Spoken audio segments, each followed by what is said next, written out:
knowing that 15 milligrams per kilo per day divided into every 12 in your single max dose.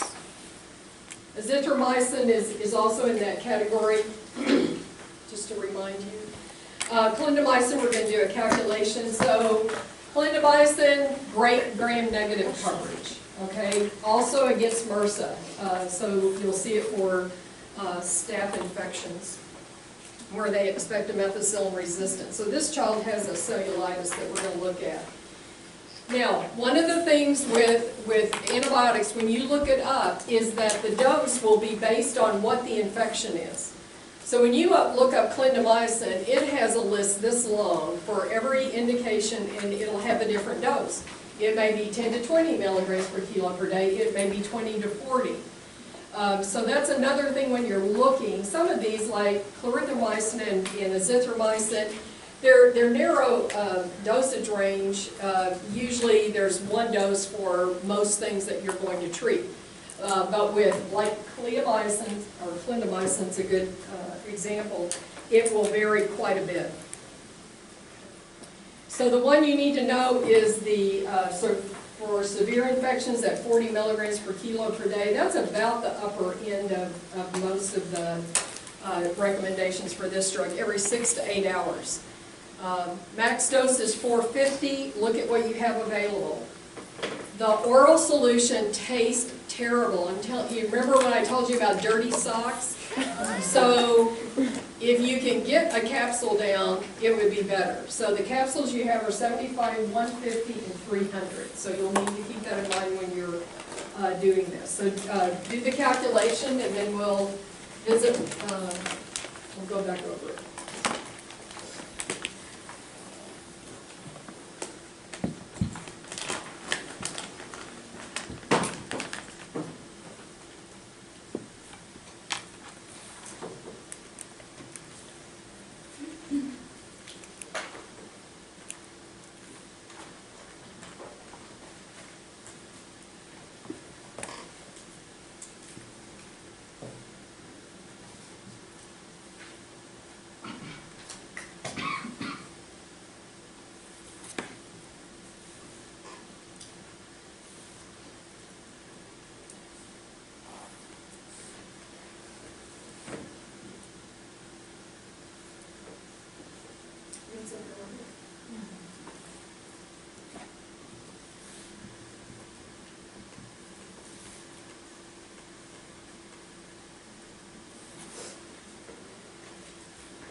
Okay, you got it?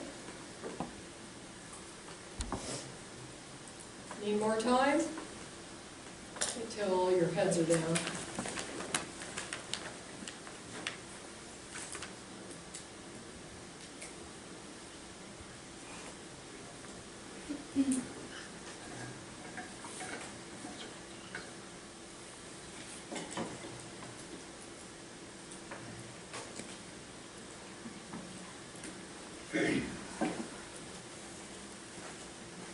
Okay, what's the first thing you have to do?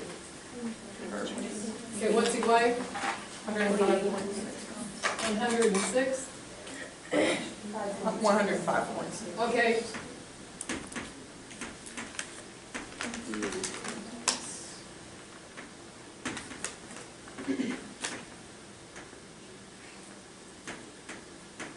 So how many kilos is it? 48. Okay, what do you do once you've got the kilos? Multiplied by 40. And it's 40 milligrams Yes. per kilo Per day. per day. What'd you get? 1920. 20 milligrams per day. Okay. How often are you going to give it? 46. Every 6 hours. What did TID come out? 640 per day. 640. Okay, and what did Q6 come out? 480. What's your dilemma? More than the max. Max dose. Do you have anything that you can do 480 by? Dosage form? No. So one, you've exceeded the recommended. Now, if you look on it for adults and different things, you'll see where 600 for a dose is appropriate, but not for a kid. Okay.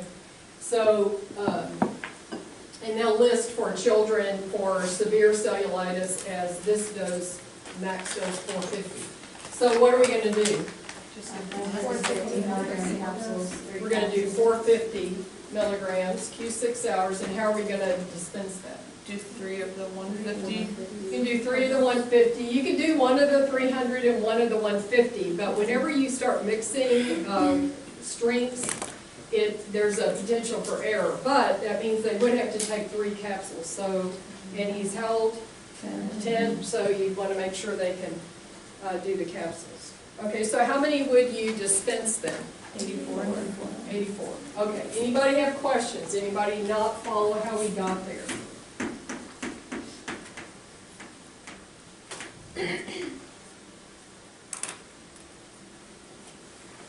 Dim?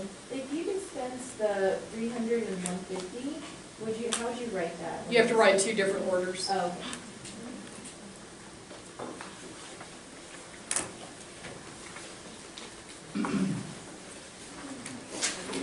Okay.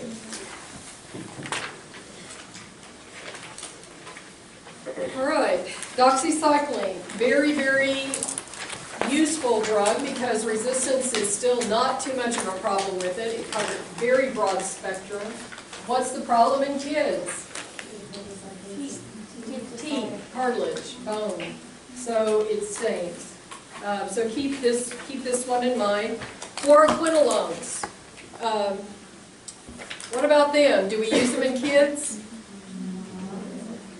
yes, but What is the caution with kids in fluoroquinolones? Tendon what? Rupture?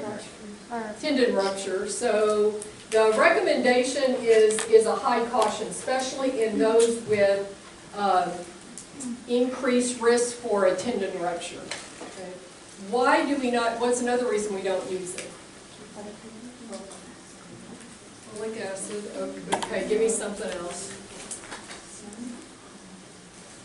Why did I tell you not to use fluoroquinolones as a first line in adults with UTIs? Resistance. This is a very powerful class of drugs. What's the one thing we use it for in like a biochemical attack? Anthrax.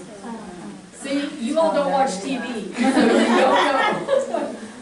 So whenever they have an anthrax attack, if we're going to use it as a biochemical weapon, the fluoroquinolones, that's why people are so nervous about using the fluoroquinolones, is that they are highly effective. But now resistance rates are up to 20%. They have deemed it ineffective. When you get out there, you're going to see a lot of fluoroquinolone use. You know why? People tolerate it and it does the job. So do what you have to do it on with your preceptors, but I'm telling you, when you get out and you can make a choice, if you have that ability, is preserve the fluoroquinolones.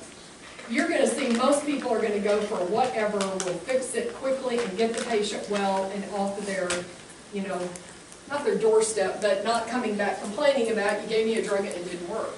Okay. All right, so that's fluoroquinolones. They're pretty straightforward, their dosing is pretty simple. Okay, the antifungals, so on the next page, well, my next page, probably not yours. So remember for, like, whenever we have yeast growth in the mouth, we use nystatin. It's an antifungal, it's not an azole. It's in a class, pharmacologic class by itself. It's an antifungal infection in its action. Okay. So you are responsible for 2 of the dosing. For the infants, greater than 30 days, the 100,000 units to each cheek. 4 times a day. This is one of those that you just have to use it often and a long time. Yeast take a little bit longer sometimes to get rid of. And then in kids, the 400 to 600 swish and swallow. So with the young kids, we squirt it in their mouth, we kind of wipe it around their mouth, and because they're not going to spit. But the older kids will love doing that 4 times a day for up to 2 weeks. You did a prescription on this one. So you might go back and look at it, but memorize that so that you can apply it on a test. Questions about that one? It's pretty straightforward, very useful drug. You'll see it a lot if you deal with kids, especially in asthma. Pain management. Okay, you have seen this over and over again. It's one of those that if I wake you in the middle of the night, you should be able to tell me without even thinking, is your ibuprofen and your Tylenol. Always assess the ability of your parents to calculate a correct dose. Again, go back and look in Module 1. I gave you websites for Tylenol and for Motrin and the stuff that they'll give to your clinic to hand out. And that go over dosing instructions. Okay. For acetaminophen, it's 10 to 15 milligrams per kilo every 4 to 6 hours. So this is one of those unusual ones. So you mark it as that's a dosing, not a daily amount. Max of 5 and 24 hours. Why they did that, I don't know. It's just so odd. It's odd enough to stand out so you can remember, I guess. For ibuprofen, it's 4 to 10 kilos per kilo every 6 to 8 hours. So both of them are per dose. But ibuprofen gives you a max per day. The other thing they do is they have multiple strengths. So you've got concentrated strengths, you've got more dilute. You've got tablets, suppositories, all of them. We're going to look at the suspension. So do the calculations for the acetaminophen and the ibuprofen.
This is what you can get from Tylenol. You have to sign up now. They make you go in and create an account. But they will send these to you for you to use in your practice. And there's the Motrin ones as well. They also have other handouts for parents just in terms of safety and dosing kids. So I keep referring to it. So I think I gave you the link back in January or February. So they've got it per pound, and they've got it by age, and then they have using the Tylenol oral suspension and then the children's Tylenol. So those are the two most common of the liquid products.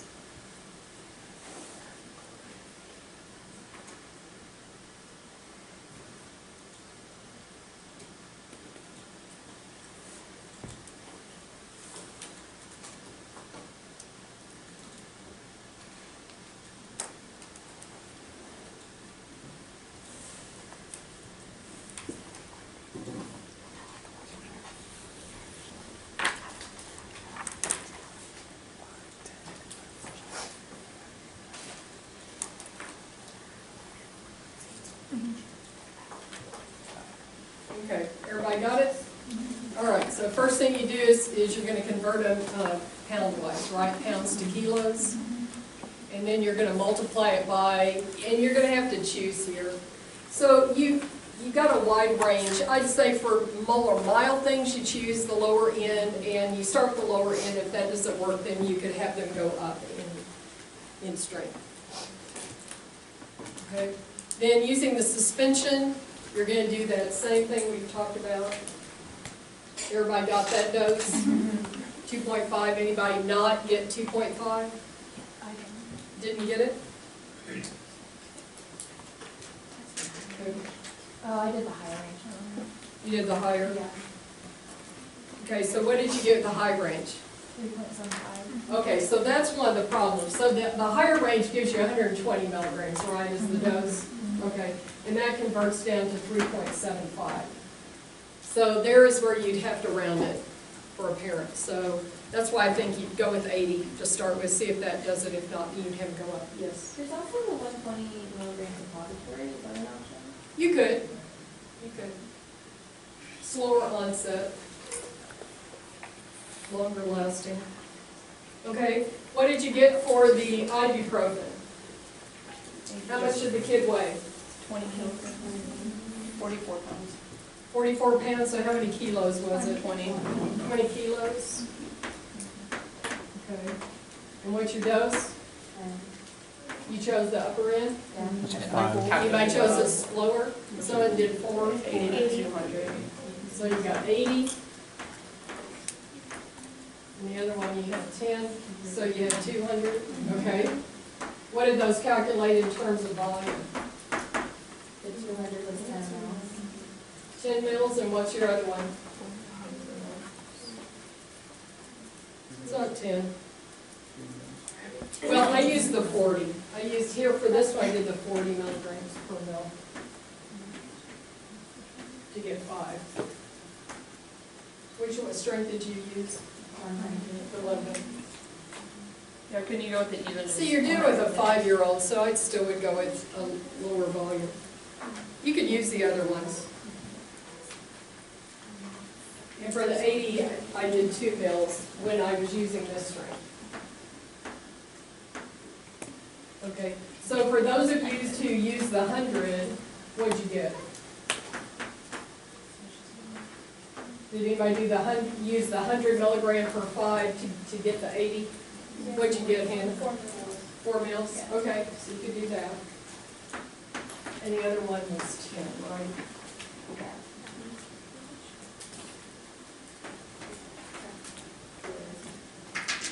Okay, everybody see how that? Now, I probably won't do that to you on the test. The more it's calculating, it's knowing the dose. I give you, here's what the kids got, here's what we're going to use, what calculate a dose. Or tell me about amount. Okay. Anybody have questions about those? All right. Asthma. All right. So we're going to go back to pulmonary module. So for the first one, we're looking at nebulization of albuterol. So this one is really, really common. So you have to know that 0 to 11 age. Limited data in kids under 2. So I'm not going to ask you about under 2.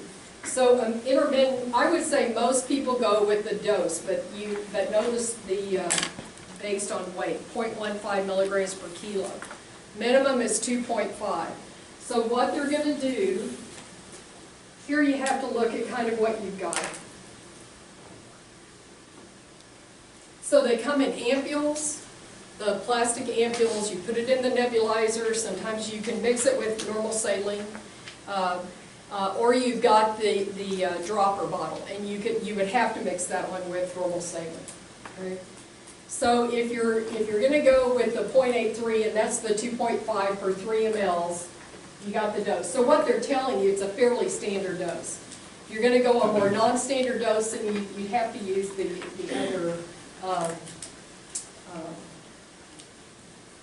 other strength, the solution, sorry. Okay. So here, know that the minimum is 2.5 every 20 for 3 doses, and then looks like that give it a range, and then not to exceed 10 every 1 to 4 hours. It's so damn common, you will use it all the time, breathing treatments in a clinic. Okay, so you got to know it. It'll just be easier. You do not have to know for the 12 to 18-year-olds. You don't have to know the products either. I would give you a strength.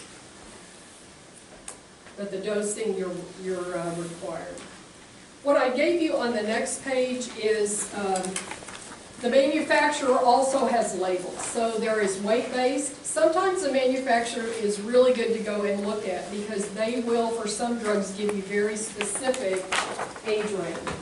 Again, they're not going to put anything for under 2 because the FDA didn't give them license to. They didn't approve them for that. So here you see it's based on weight. If you got 10 to 15, use 1.25. If they're greater than 15, 2.5. Sometimes it's just easier to go by their recommendations. Now, this is for people who you could not use an inhaler. So most of the time, if they are able, you'll use an inhaler with a spacer device. If they really can't get a deep breath, then you might use the nebulizer. So either way, in a clinic situation, you could use those. Okay. On the next page, the rescue inhaler, you must know the details about albuterol inhaler. It's standard. It's 90 micrograms per puff. There are 200 actuations in a canister. It's standard. For everybody, it's 2 puffs every 4 to 6 hours as needed. So commit that to memory. And just as a reminder, there's all these kinds of different spacers. For adults, you use ones with the mouthpiece. And with the kiddos, you've got masks that you can use down to even the little ones, the babies. Okay? So the age will determine the size mask that you need to cover their nose and their mouth if they're mouth breathers. Okay, questions about those? Okay. Inhaled corticosteroids. So let's go to fluticasone. This is one of those that I had you learn when we were back in asthma. I'm asking you to learn it again. It's one of the more common ones used. Flovent is the brand name, fluticasone the generic. So what you see there again, remember with asthma, the guidelines are based on age group, so under 5, 5 to 11, and then 12 and adult, through adult. It's also based on what is their diagnosis. So you have to know so we've got intermittent, we've got low, moderate, and severe, right? And then that dictates, based on the step therapy, what amount or what strength of corticosteroid you use or dosing. Does that you recall? Okay. Then what they do is they give you a range. And you have to convert that. You got 3 doses of inhaler. So it's just multiple steps. So I'm going to walk you through that choice. So you've got a kid who is 6 years old who has daily asthma. They've got nocturnal symptoms 3 to 4 times a week. They have some limitation in their exercise tolerance. Their peak expiratory flow rate is 75%. What is our goal? 80 or above, 80% or above.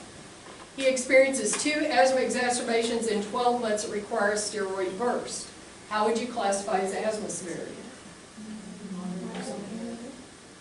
Okay, I hear moderate. Anybody go for different? It's moderate. Okay. Why is it moderate? What makes him moderate? One is the symptoms are daily. The other is the frequency of the night symptoms. The other is his peak expiratory flow rate. Okay. For moderate, it's 60 to 80%. I know this is making you go back and call back up, but that's what we're doing. You're going to call it back up. Because if you leave here in January and do Peds, you will see a whole lot of asthma. You get it in August, you'll see a whole lot of asthma. They go back and they start giving each other bugs, and they start getting viral illnesses. Their asthma will go down. Okay. The other is the fact that they've had exacerbations that require steroids. All of those go to moderate. The most common you'll see in the asthma population is going to be in the moderate phase. Okay, so he's moderate. So then you have to go and think about, well, what do the guidelines say? Well, here's what they say. So usually when you determine what the severity is, then they'll tell you step 1, step 2, step 3, step 4, step 5. Most of the moderate are going to fall in that step 3. So the intermittent are those kids that have, periodic, they go and visit somebody that has a cat and they have an exacerbation. That's step 2 for kids that have low, are the low dose corticosteroids. So remember, after you've got a PRN, short-acting bronchodilator, the next step is what? Inhaled corticosteroids, right? Foundation of treatment for asthma. Step 3 is the next one. So you have the option of low-dose inhaled corticosteroid with a long-acting bronchodilator like Salmeterol, or adding a different bronchodilator. Okay. Most of the time what people are going to do is they're going to go with an inhaled corticosteroid medium dose. Okay. So now that you've got that information, you've got age, you've got the dose to use, then go to that chart. Okay, so what do you see on that chart? What's the recommended dosage range? 177 to 352. Then it shows you, if you're going to use a 45 microgram per puff inhaler, how many inhalations are you going to have to do per dose? 3 to 4. Okay. With the 110, how much do you have to do? 1. So we're always shooting for that 1 puff twice a day, if we can get it. 1 to 2 would be acceptable. But usually if you're at a 3 to 4, you need to move to the next higher. So you see for moderate asthma, you usually don't see that high, that greatest strength use, the 200 micrograms per puff, right? Okay. And if you look over at the greater than 12, then they usually are going to use that higher dose. So most kids in that 5 to 11 range are going to end up at that 110 microgram per puff. It's not hard, it's just multiple steps. What does the kid have? What's the severity? What do the guidelines say? How much corticosteroids should I be giving them? And then how do I convert that into a daily dose? Okay? So you will have to know some of this information. If you go back to fluticasone, is know the 0, just know the 5 to 11. Don't worry about the younger kids.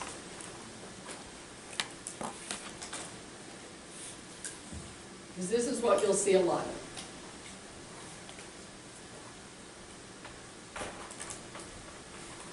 So I won't expect you to determine severity on the test. I would give you that. Because we're not doing asthma here, we're doing dosing. All right. Budesonide, keep in mind it's the only FDA-approved nebulized steroid. Okay, next page are the steroids. So with asthma, we're going to be writing a lot of steroid bursts. So we have prednisone and prednisolone. None of them taste good. They're all yuck. But the newer products that have come out do taste better, but they still are not a very, very tasty. So we've got, for age range, remember this, it is so common, is the 1 to 2 milligrams per kilo per day. Then however many days you decide. If you can give it in one dose, give it in one dose, and what time of the day would you give it? Morning. Okay. So I've given you a caveat there, give that 2 milligram per kilo dose first day, and then go down to the 1 milligram per kilo per day for the rest of the days that you are going to treat them. So with a steroid burst, how many days do we usually give? 3 to 10. It's wide ranging. So it's going to depend on how bad do you think they are and how long do you think they're going to need it. Okay. So do that calculation underneath 4-year-old, 35 pounds, and how much they need for that 5 days of prednisolone liquid.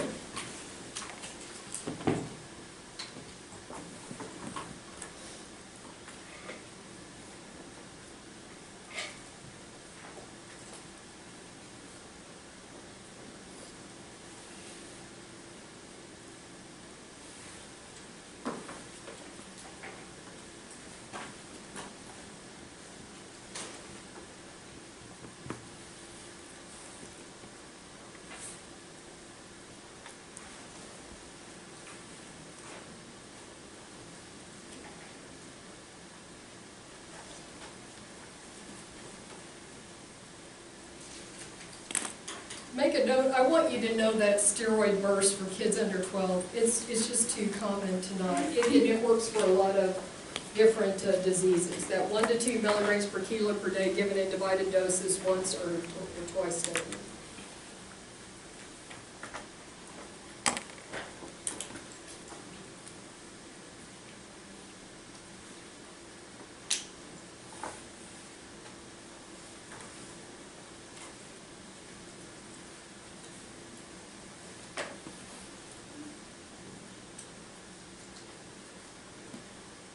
Everybody got it?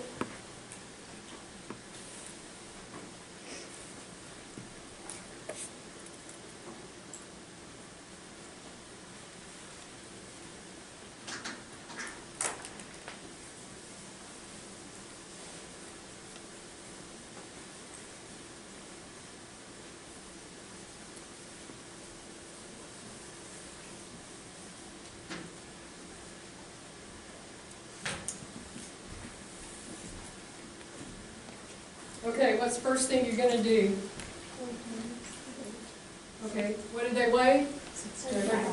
35 pounds. So how many kilos is that? 16 kilos. So what's your dose gonna be? First dose is gonna be what?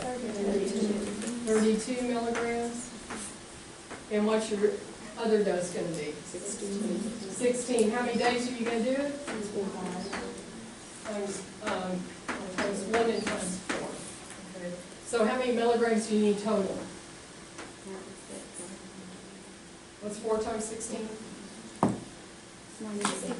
64. So 96 milligrams is what you need. What have you got in terms of strength? What are you using?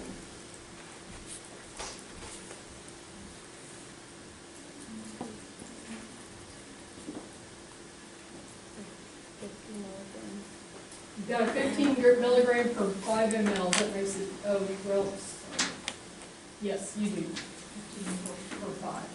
Okay. That comes closest to what you have. I'd convert this one to 30. I'd do 15 on this one. Okay. Steroids are so wide-ranging that 1 milligram is going to make a lot of difference. Okay. So there you need 90 milliliters, or milligrams. So how many milliliters do you need them to take? 10 for the first, 5 for the last 4. Everybody follow it? Some of you don't look convinced. Did I go too fast?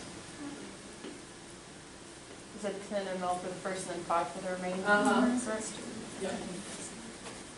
Now, one of the things that came up last year is that Professor LaVictoire brought up that a lot of practitioners will give them a dose of an injection of dexamethasone and then they'll give an oral on top of it. There is nothing in the guidelines about that. That's just something people have figured out over time worked better for them. So you may see that out there is that they give them an injection, give them 3 or 4 days of prednisone. Okay, montelukast. So remember with it is based on age. Not weight, but age. So you've got 4 milligram oral packets and chewable tabs. So those oral packets are sprinkles. You can sprinkle them on food. So that's for your little kids. Your 4-year-olds that can chew, then you can use the chew tab. There's a higher strength chew tab you see for the 6 to 14-year-olds. And then for dad there, jumping up is 10 milligram tablet for dads. Okay, reflux, next page. A lot of kids with asthma have reflux, and that worsens their asthma. So often it'll be something they'll also be treated with to decrease their asthma exacerbation, especially at night. So for kids, it's 4 to 8 milligrams per kilo per day of the ranitidine. Comes as a liquid.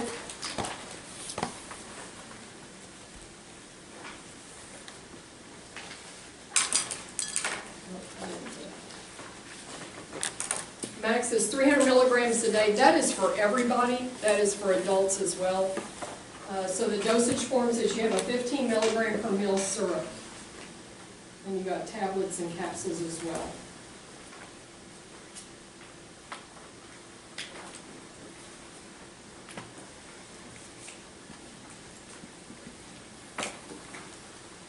Okay. Do we need to walk through that? It's the same thing, it's what we've been doing, okay? So you're going to figure out, you're going to convert the pounds to kilos, 18 kilos, and you got 90 milligrams that you want to use.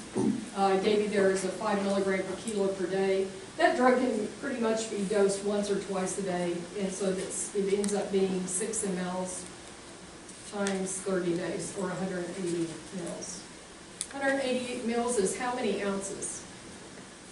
6. So 30 mils per ounce. A tablespoon is how many mils? A tablespoon is 15. What's a teaspoon? 5.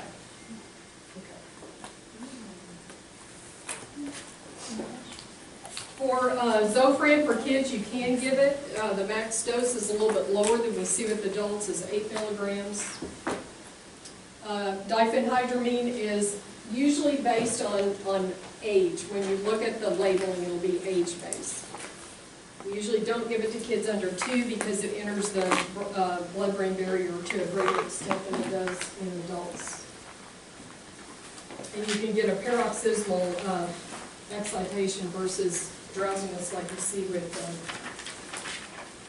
adults. On I don't know what page it is for you all, the Miralax under constipation. Difference here is they do it by age, not by weight. They do have a weight, but I think the age base is easiest, and it's listed there for you.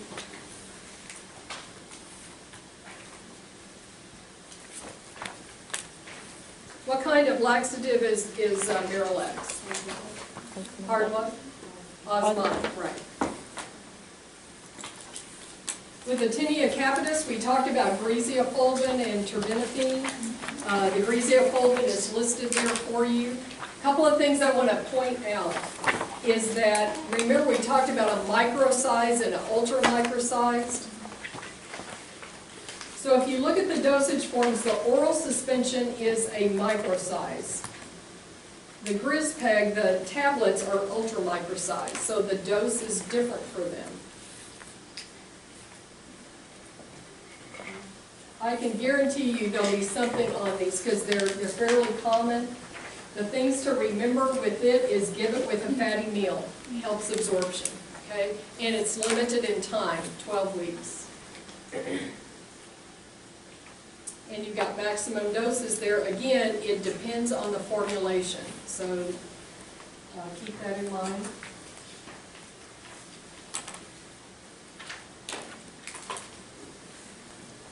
And on the last page is what we just did in derm. Now, the reason it's there is because last year derm and Peds were much further apart.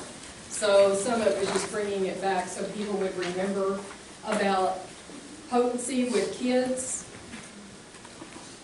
area of skin, the type of skin you're putting it on, the dosing with kids. I'm not going to ask you this because we just did it, but just a reminder. And then using those hydrations. So this was all reminders for the people last year. Okay, questions on dosing? Okay, in your prescription set, it will often ask you, refer to the handout for dosing. This is the handout I'm talking about. It should pair up with what you see in the handouts that I gave you in the different modules, so you can use either one. But this one is right there in one document for you. So when it's